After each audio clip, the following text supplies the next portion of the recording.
Welcome to another edition of the eSpot with Camille.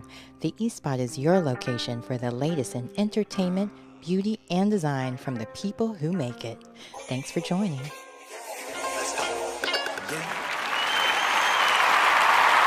Hi, welcome to another episode of the eSpot with Camille. I'm your host, Camille Kauer, and today we have a very special guest. She's not only my cousin, which, truth be told, this is like the first time we've seen each other in decades, but she is a nurse practitioner, and we're going to talk about mental health issues that are it's kind of plaguing the nation right now. Whether you hear about it for teenagers, it's becoming a real big issue with social media, causing more and more kids to suffer with depression, ADHD, different things of that nature. And then we're all hearing about the latest craze when it comes to weight loss. And she's going to talk to us about what's the difference between a semaglutide and the Ozempic and then all the other terms I'm not going to try to pretend to know. And we're going to also... let me just bring her up so she can do her expert tease here instead of me trying to pretend to be a doctor, because I only play that on TV. But she's a nurse practitioner that's going to share all the stuff we need to know. And of course, she's going to keep me on the straight and narrow. So, Miss Cindy, tell everyone a little bit about your background as to why this is an area you can talk about as opposed to me. Well, hello, and it is such an honor to be on your show, and we talk all the time virtually. And it has been way too long since I've seen you, so we need to fix that too. But to not labor, thank you again. So I am a nurse practitioner, and sometimes some people still do not know what that means. So you have to be a nurse first. I was a nurse for 22 years. And you go back, you have a 4-year degree, you go back and you obtain a master's degree. So that's a total of 6 years of education. So I got my bachelor's at Winston-Salem State, go Rams. And I got my master's degree at South University in Savannah. So I have a master's in family nurse practitioner. So basically I can treat individuals from birth to death. So from infants to elderly. So I wanted that specialty because it did not put me in a box. I don't like being put in a box, as you can see the genes there. We don't like being in a box. So with that, full-time I do cardiology. Even when I was a nurse, I worked critical care in CCU in Charlotte at now, which is Atrium Health. So for the most part, I did cardiology in my nursing career, did some medical device sales for about 13 years of that. And then after I got laid off of a job, I was like, okay, what do I do now after 19 years? So I went back to school. So here I am, been in Atlanta for 8 years, and started dabbling into entrepreneurship, still working with a regular job, but then I've just always been fascinated with owning my own business and helping people the way I want to help people, not on a corporate scale. So I first had a med spa. Camille she guided me a lot with that because she's been in the beauty business forever, and that's just what her second name is. If you say Camille, you say beauty. So did that for a little bit and phased out of that prior to COVID, thank goodness. So I didn't get stuck with that. So now currently my husband and I, we have it's called Health and Wellness Pros. And he's a ex-football player for Alabama, and he now currently does IT. So with our knowledge and talent with my healthcare background and then his with wellness, he works out every single day, which I do not. We kind of came together, and I know I try to I eat well, but I don't work out as well. Neither do I. I was having fun. You have a good excuse to work out every day because you have somebody to work out with you. But at the same time, yeah, I'm not that girl. I want to do better. I really do, and I am. I keep saying that, but I tell people how they can live well and do better. So with that, our goal and our mission is to, mentally, I think you have to be in a place to, for your body to follow. If your mental health is not in a great state, your body is not going to follow. You can eat right, you can do all the right things, but if you are depressed, if you have anxiety, you will sometimes binge eat. And the body with cortisol levels, hormone levels, it will hold on to weight. You can do all the right things, but you will not attain certain weight loss goals and just overall general health. You're not going to feel well. So for me, the mental health piece of things and just with personal challenges over the years, I think mental health is just the foundation of health and wellness. And so that's kind of where our name came from. And then we're Health and Wellness Pros. So that's, I think, the etching of the name of our business. So I take mental health very, very seriously. I treat adolescents. I treat kids anywhere from 4 years old up till college, and then adults as well. A lot of children and adults since the pandemic have been affected more than I think people realize. Yeah, well, let's talk about that for a little bit. What are some of the signs that you are not signs, but I guess what are some of the trends that you're noticing as far as how people were affected after the pandemic?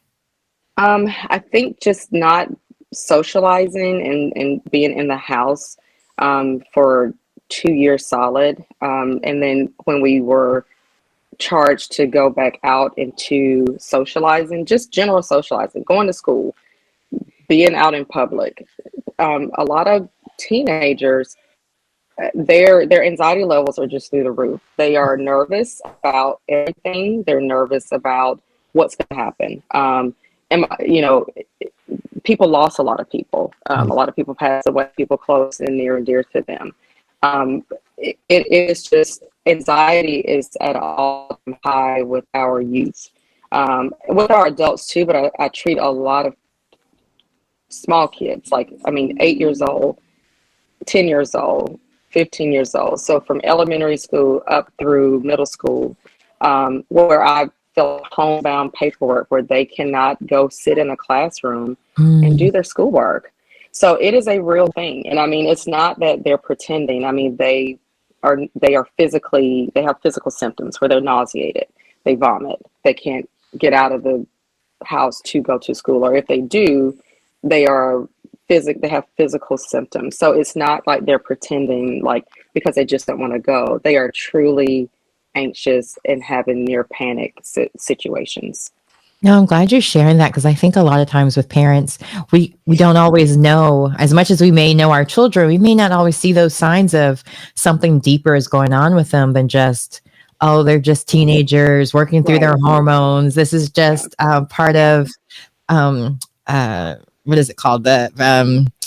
Just kind of like the kids growing up, or it's a phase. Yeah, like it's just their hormones, and it's just, it's just part of their maturity levels. They're just changing things, and knowing when to step in and get intervention for them is always a good sign for. So when do you think is a good time for parents to know? Or is it something like kind of like with going to a doctor, you just once a year do a wellness check just to make sure everything is connected properly? Yes, I think now, even, I just had my primary care visit on Friday, and I think primary care physicians are being very diligent doing those assessments, the depression screens, the anxiety screens. So they are, and even the pediatricians, they are being very good at doing those screens at the wellness visits. Even at the schools, there's a lot of counselors that if they are recognizing things, they're being very proactive by getting the mental health team involved sooner than later, before things start to happen.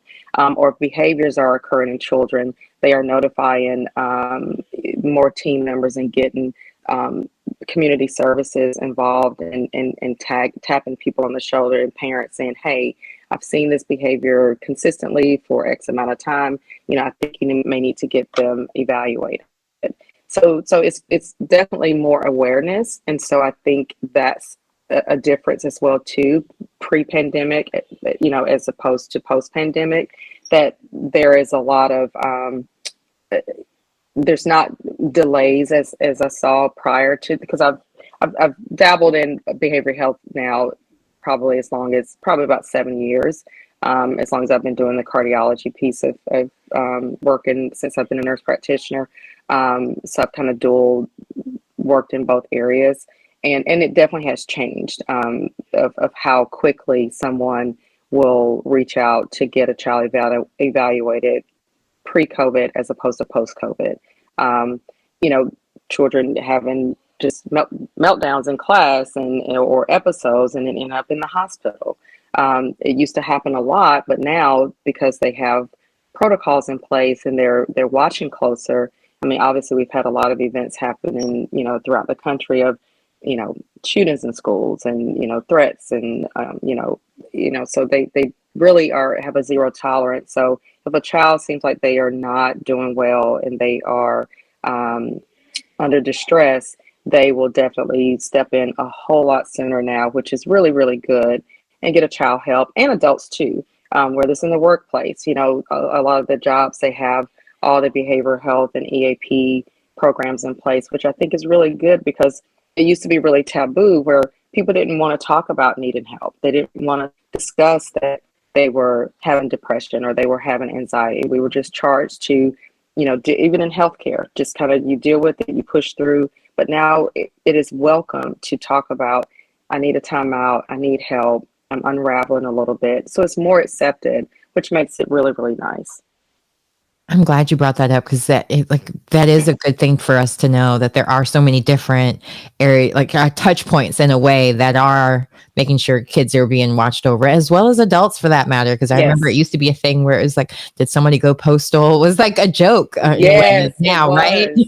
And now it's more of a thing of like, everybody, you have your mindfulness minute. Do you need a day off or a mental health day? Like it's never frowned upon or given that negative energy it might have in the past of assumptions that you're close to killing everyone at the office as opposed to just having a bad day or a bad hour or something. Yeah. And I mean, and we have to, you know, as healthcare facilities, you know, we had instances even at the hospital that I work at where a patient didn't get care, but you know, it was a mental health patient and it was a shooting at a doctor's office. So, you know, within the system that I work in. So now you have to think of how to keep your employees safe with patients that have mental health challenges and follow certain protocols and identify and know when someone is not okay when they walk into your door. So it's just awareness all around, just as a provider, as you know, a coworker. If you notice one of your coworkers are not okay, if it's a friend, everyone needs to check on each other to see, are you okay? So I think that's kind of my message of everyone needs to kind of check in. Yeah, I love that. Yeah. So make sure you check in on your friends or your coworkers too. Coworkers too. Yeah. Because you just never know what someone else is going through. And your kind words could make a difference. Now, speaking of some of the things that are kind of going on in the news, we're going to touch on some of them more I don't even know if it's taboo subjects, but just things that I've noticed that have in the mental health space that have been in the news. So one of the big ones, which kind of affects me as well, because my poor Vyvanse was I wasn't able to get it generic and it works, but you know, us ADHD people need our meds sometimes, but but even before then, I was late diagnosed, and it was one of those things where my daughter was diagnosed, and they all kept saying it's genetic, it's genetics. It's like, well, people always told me I was ADHD, so let me go get official and find out what that means and how I can help her too, in that sense as well. So, tell me, like, have you noticed I mean, obviously, this wasn't something that was diagnosed back when we were in school, but so I'm sure you've seen incline of patients of having ADHD. But what have been, I guess, for people who didn't even think they had it, what were some of the signs that made them finally come in, or what should people start noticing? Like, hey, maybe it's time for you to get some help for that. You don't have to struggle and just assume it's a personality trait, or start noticing these signs with amongst your friends, or like, hey, you act like you have ADHD. You can like help for that. You don't just have to be misdiagnosed with it or self-medicating or whatever it may be. Yes. The one thing that I find most often, which is I think the most misdiagnosed, ADHD is the most misdiagnosed, I would have to say. It is always misdiagnosed as anxiety. Mm. Yes, it is. And the reason for that, if you cannot, so there's three different types. So you have ADHD where there's inattention, um, primarily, hyperactivity, or combined. So those are the three buckets in the different types of ADHD. If you are unable to get your list of to-dos done, you've got a packed schedule, you know, your mommy, you're the number one podcast host, you know, you've got all these things that you're doing, you're on TV shows, commercials, you know, think of all the things you have to do in a day. If you can't get those things done, or you're behind, or they're piling up, that's going to cause anxiety, right? Because you are punctual, you want to do and be the best of what you're doing. So if you can't do those things, that's going to cause a level of anxiety to creep up. It's going to get higher and higher. The next day rolls around, the list from the day before continues to pile up. So then the third day comes, and so the list is now a mountain. I have more people coming in that are on all these anti-anxiety medications. They're on depression medications, and they're not depressed and they're not anxious. They have ADHD that's been misdiagnosed. So that is what I see most often, is that it's missed because they're showing signs of anxiety, or they're showing signs of low mood and low motivation. It's simply because they can't get the things done that they need to do, or they're poor performing at work. And it's because they can't stay on track and on task. For example, when you have ADHD and it's inattention, it's hard to follow through. You can give someone a task and they can't complete it, or they understand it, but you have to repeat it and tell them over and over again. Just like whether it's a child or an adult. If that continues to happen, you're going to look like a poor performer at work. Even though you're not, you can have been top of your class. But if you cannot complete things, you're going to look like you just are a slacker when you're not. And so that will start to chip away at your ego. It will start to chip away because you know inside, I can do this. But if you can't complete and deliver whatever your deliverables are, that's going to start to eat away at who you are and what you think that you can honestly do. So in turn, what does that do to your emotions? And what does that do to your mood? And what does that do? So then it's like this snowball effect. So then you go to a psychiatrist and you're depressed. And now you have low mood, and now you have low motivation, because now it looks like you can't do your job and that you're a poor performer. Then you're on a PIP. And so then you're looking at risk of losing your, so do you see how this, so you're not depressed and you don't have anxiety. You have simply ADHD inattention that's untreated. Put somebody on some ADHD medication, they go back, they're a rock star, they knock it out, and you take them off all those other medicines that's not working. I get that about 80% of the time of adults that I treat. So that's what I think is the most misdiagnosed is they, for me, I can only speak for me personally, of people that I have taken on as clients, and in my personal touch point of my 7 years, of adults, not children, sometimes some kids as well too. But with children, there are some non-stimulant medications. So it's not that, you know, with my physician that I work with, as my collaborating physician, that we just throw people on stimulants all the time, because then that's another whole issue of stimulant abuse and opioid use and all that thing. So we're not just like passing them out as Tic Tacs. Don't get me wrong. But there's other non-stimulant medications that work great. But if you just help someone focus and and be able to complete tasks and be successful, it takes away so much of that anxiety and so much of low mood, just by helping them complete tasks and be successful.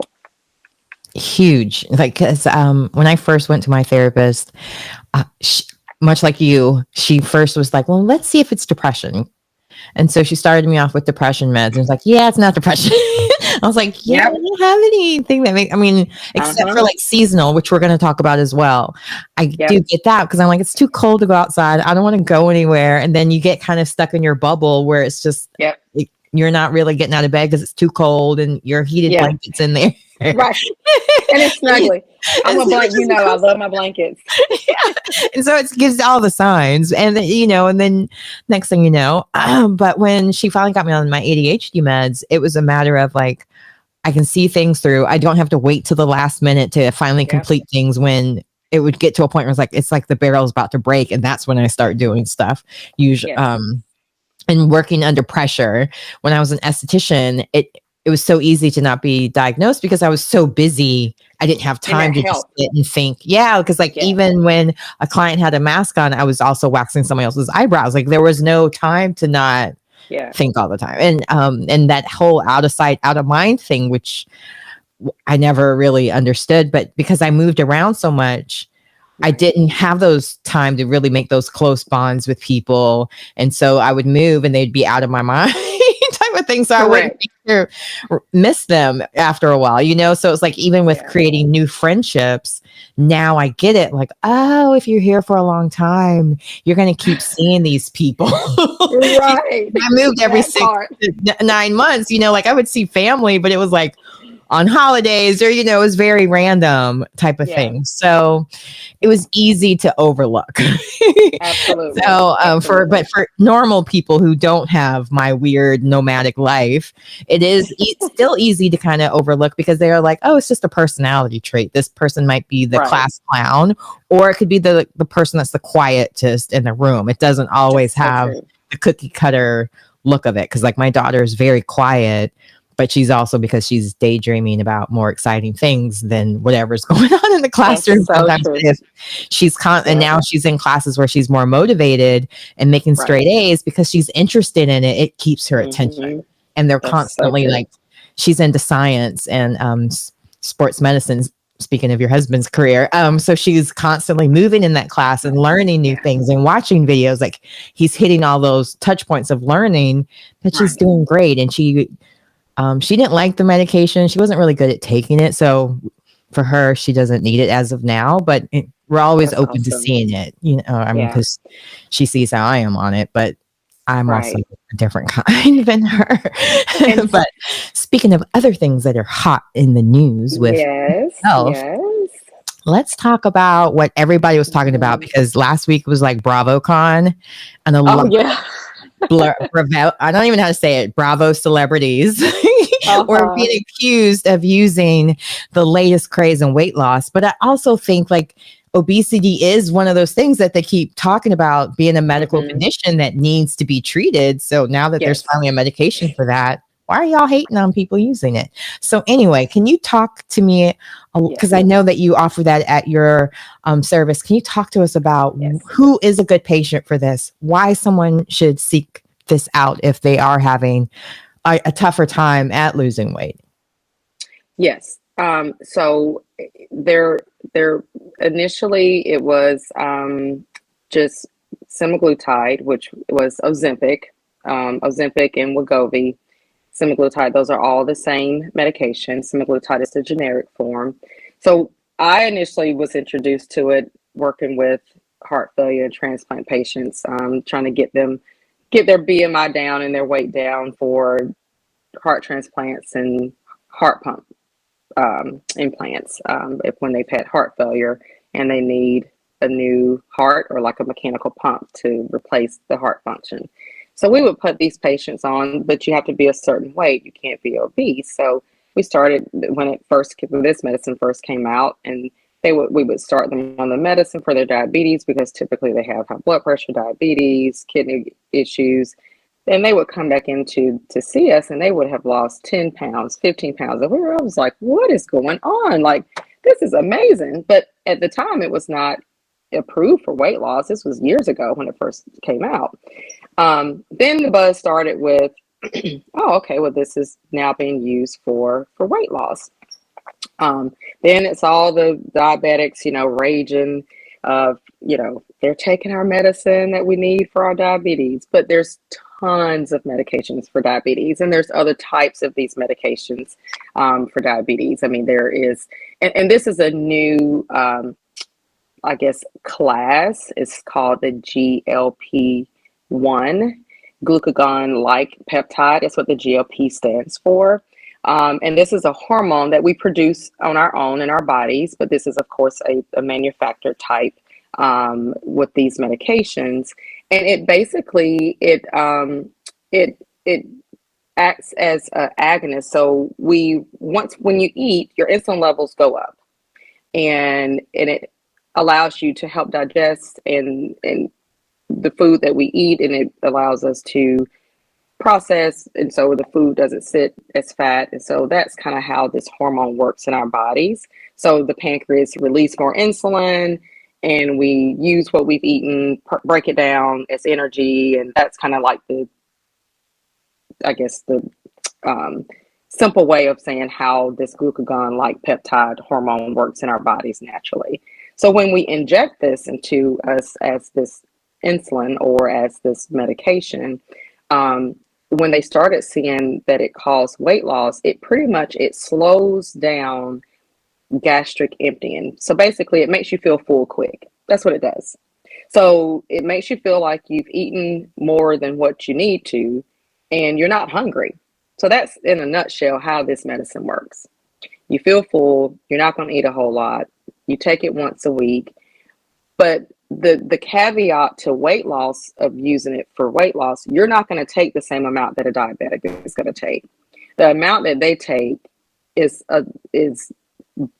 what we will compound, or you get a pharmacy to compound down.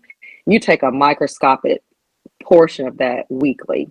So where they take like maybe 0.5 in 1 week for their diabetes control, you're going to take like a, 0.1 mLs or 0.15. They take 0.5, 1.0. I mean, they're big doses for a diabetic. So it is nowhere near what a diabetic takes, where you take for weight loss, because you only want to just kind of stimulate a small response to that, or inject a small amount of this peptide-like hormone, just to make your stomach or trick your body to make you think you're full and not overeat.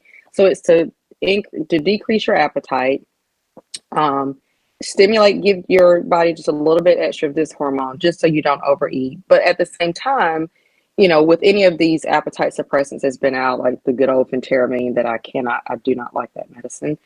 I may use some of, like, a portion of it, and I have a pharmacy that I use out of Florida that they compound it and put just maybe half of that.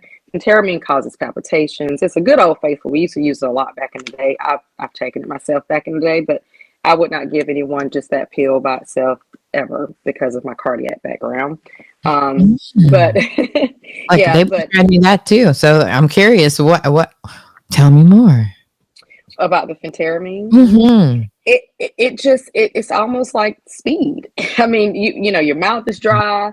Yeah. If you have cardiac issues, if you have high blood pressure, it just gave me really bad headaches. I couldn't really, like, every time I would use it, my headaches were too bad. I was like, it's not meant for me. Yes. Yeah. Yes. The normal dose is 37.5 milligrams. And I just, now there's some medications or some appetite suppressants that maybe it's 15 milligrams. You don't feel it as much. But that one just straight, taking it, I don't do that. I just don't think it's a good idea. So getting back to the semaglutide, you have Trulicity, you have Byetta, Bydureon, Victoza. There's all these GLP-1 medications that work similarly, that are injections. And there are some risk, that goes with everything. Something new that we've been talking about on the cardiac side of things, that anesthesia has been kind of telling us if there's patients that are on these medications where they're diabetic, or if they're taking it for weight loss. There's been, they would like it, and I'm starting to tell my patients this if I'm prescribing it. If you're having any type of surgery, if you have to be put to sleep, to make sure you hold this medication a week before having any type of general surgery.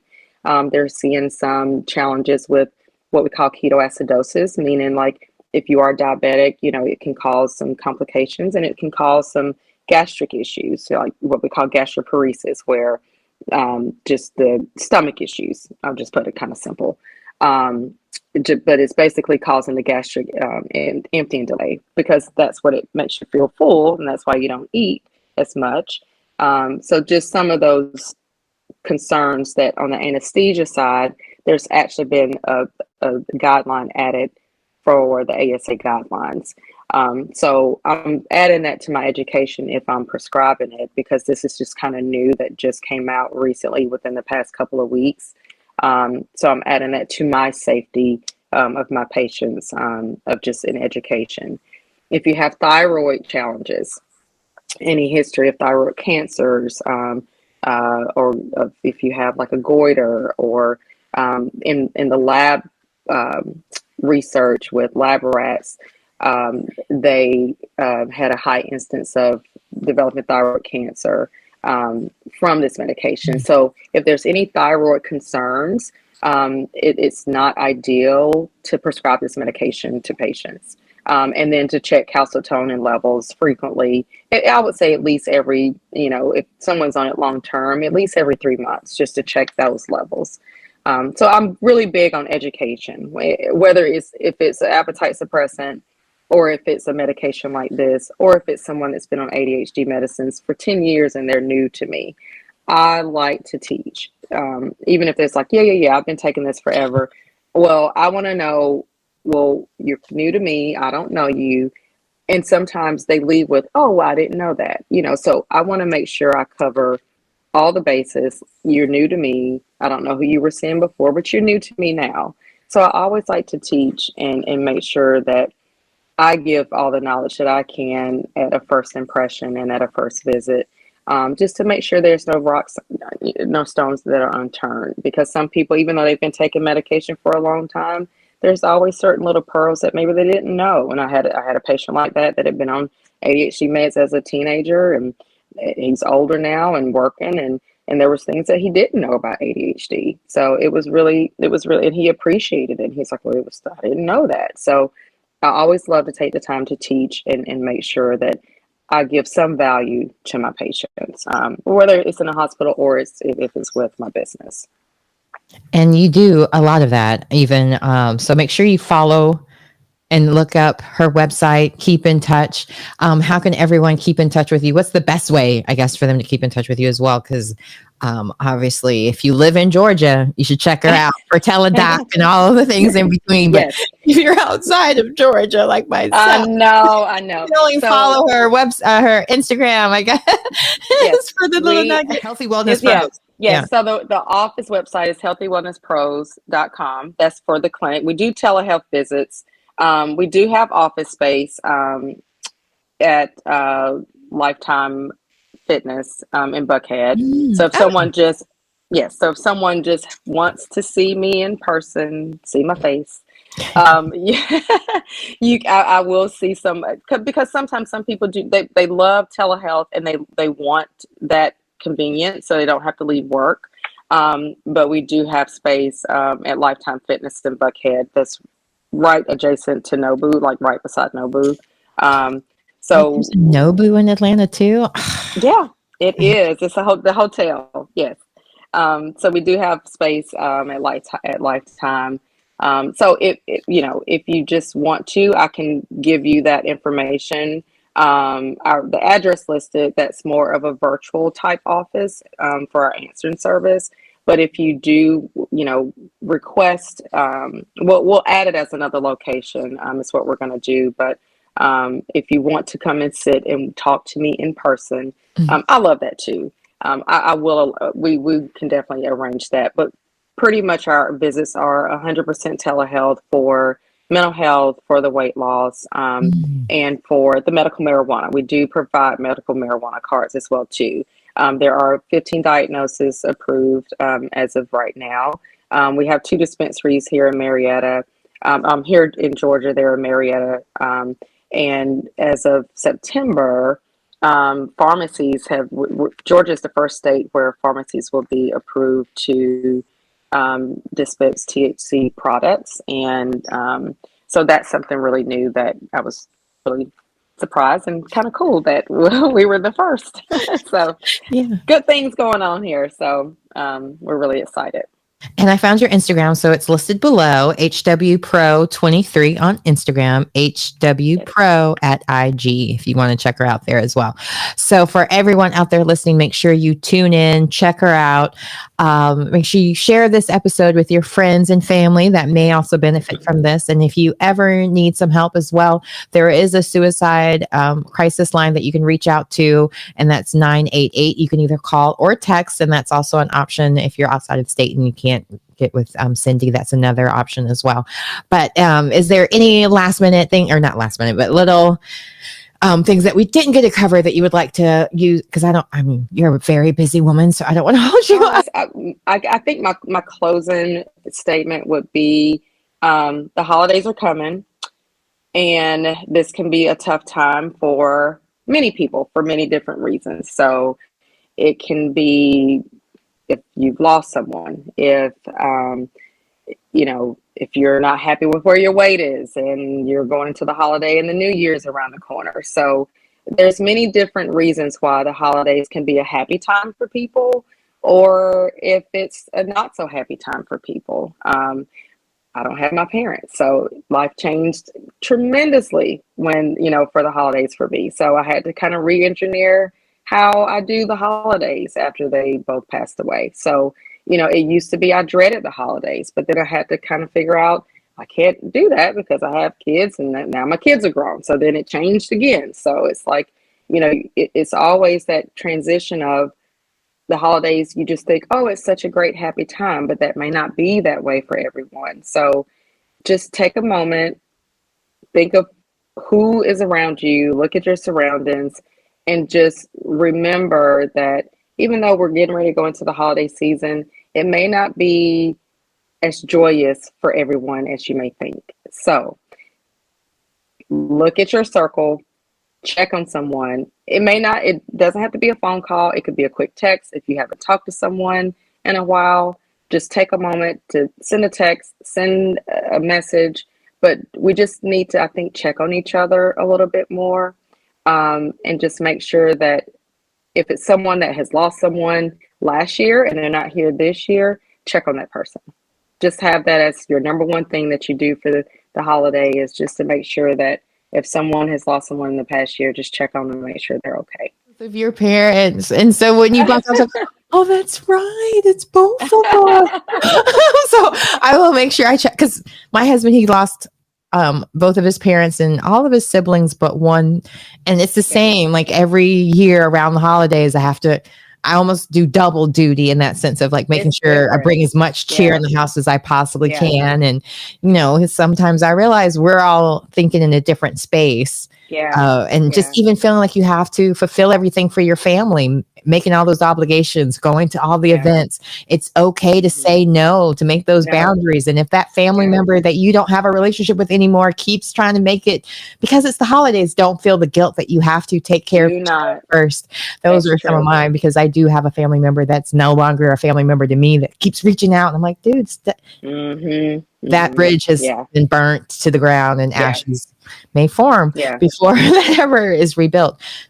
So feel free to if you need to reach out to anyone, make sure you reach out to a professional first, but friends are here for you as well. You don't have to go through this alone, and you're nobody's burden. All right. Well, Cindy, you're amazing. Thank you so much for coming. Oh, thank you. Thank you. And you'll have to come back anytime. So tell us more, because of course everybody wants to know how they can get that THC card. No, stop. There's a lot of different things out there, like PTSD, cancer treatments. There's a lot of different diagnoses that you can reach that out for. So to make sure that you qualify, because I mean, it's one of those things where it doesn't have as many side effects as it does not. And opiate drugs they like to give people. And they're all the diagnoses are listed on the website. So just go to the website and just take a look. Just go and go to on Instagram. You can just link right to the website as well too. So just follow. My husband does all the IT stuff, so it's so bad I don't know all this. That's all right. I got it down. I have it right here. Thank you. Wellnesspros.com, healthywellnesspros.com, as well as her website is WPRO23 on IG. So either way, you are covered. We got you covered, and I will have it linked on the website and the YouTubes and all of that, so everybody can find you easy breezy. But again, everyone, thanks so much for tuning in to the eSpot with Camille and for listening to this very special episode. We will have more, so make sure you hang out and keep sharing, subscribing, and liking. All right. Bye, everybody. Thank you. Bye.